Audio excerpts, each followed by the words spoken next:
Make the ground shake.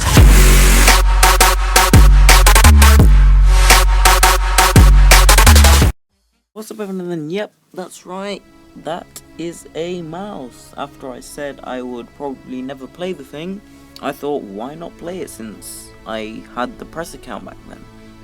So I'm gonna be playing the mouse. I've got 2 videos of it recorded. I'm gonna do one now and then one in another video, because if I put them both together it will take too long to upload. I don't know, like 3 hours, but it doesn't matter. So we're on Fort in a mouse. I'm platooned with ISDA, and these guys trying to give me a push.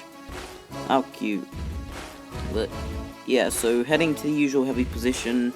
This tank is supposed to be kind of a front line because it's got the armor, it's got the health, it can take the hits. And yeah, I don't really want to block ISD right now, so that's why I've gone behind him. And right now nobody seems to have showed up. Like, these guys are trying, but oh, there's a Ferdinand. So this is where the mouse comes in. I want to go front line right now, but I can't because I'm being blocked and I ghost fired. So yep, ISD is charging up ahead. I see this low. Oh, whoa. I do not want to run into that T95. He's the only tank right now that can penetrate me out of those guys there with ease. And yeah, so what I'm going to do is I'm going to head to the other flank. An STI just tried to shoot me.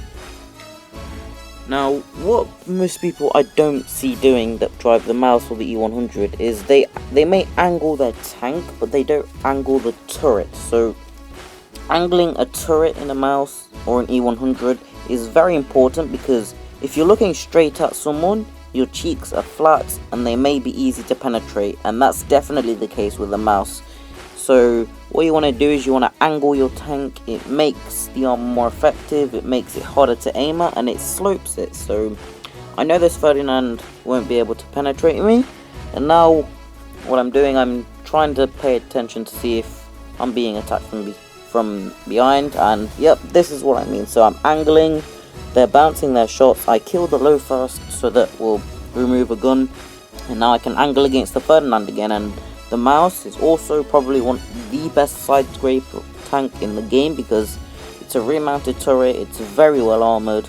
I don't think anything can go through a mouse once it's side scraping. So this Ferdinand's trying to run, and I'm not going to let that happen. He bounces another shot, and he's dead. So now turning around, looking at the situation behind me, an IS-7 and an STI. So STI... No, yeah, STI, they both just fired at me. STI is using adrenaline, so the IS-7 is a one-shot, but I can't really go around like that with the STI looking at me. I want to kill him and cripple him first, and there we go. He's just fired, he's bounced, and I've just put a big shell into him. I mean, to be fair, if I was facing a mouse like that, I'd probably load heat. And right now I'm loading HE. I shoot at probably the worst place to shoot an i7 with HE, and that's the spaced armor, because it can absorb the hit. So see, he's looking at me, I angle, and then I turn, and just as I turn he puts the shot into me, but it doesn't matter because now he is dead. So it's the STI, and yep, there we go. He's going to die soon because, well, the thing is, the mouse is obviously not speedy. If you get a medium behind it, you're screwed. If you get a fast tank, you're screwed. So yeah, it's not the fastest of tanks. I mean, you see that IS-7, it's probably going to take me like, I don't know, 40 seconds to a minute to get there. Probably less, but you know, 20 kilometers an hour isn't slow compared to the T95, the TOG, and it is only 4 kilometers an hour slower than the T123, and it's a much heavier tank. So 188 tons is the heaviest tank in the game. You never want to ram into this thing. So I mean, a 4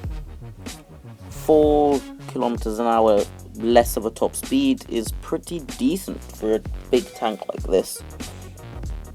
But the E100 does outcompete it in speed by getting 35 kilometers an hour, although it is a considerable to tanks weighing around 60 tons less than the mouse.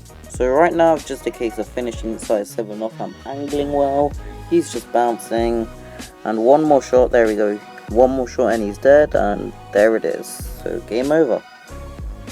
So now we're back in the garage. Wow, first class Top Gun Radley Walters. Steel wall, unsurprisingly. Sniper. 4.6k damage, 1355 experience, and only now I've just noticed 5 kills, which is good. So you should be expecting a lot of steel walls in the mouse if you play it right. So 15 shots fired, 14 hit, 13 penned. I did 280 probably track damage. So yeah, I think that was a good game, and the mouse isn't as bad as I thought it'd be in the right hands. I mean, if it's in the wrong hands, it's an absolutely awful tank. And yeah, so thanks for watching, subscribe if you're new, and bye.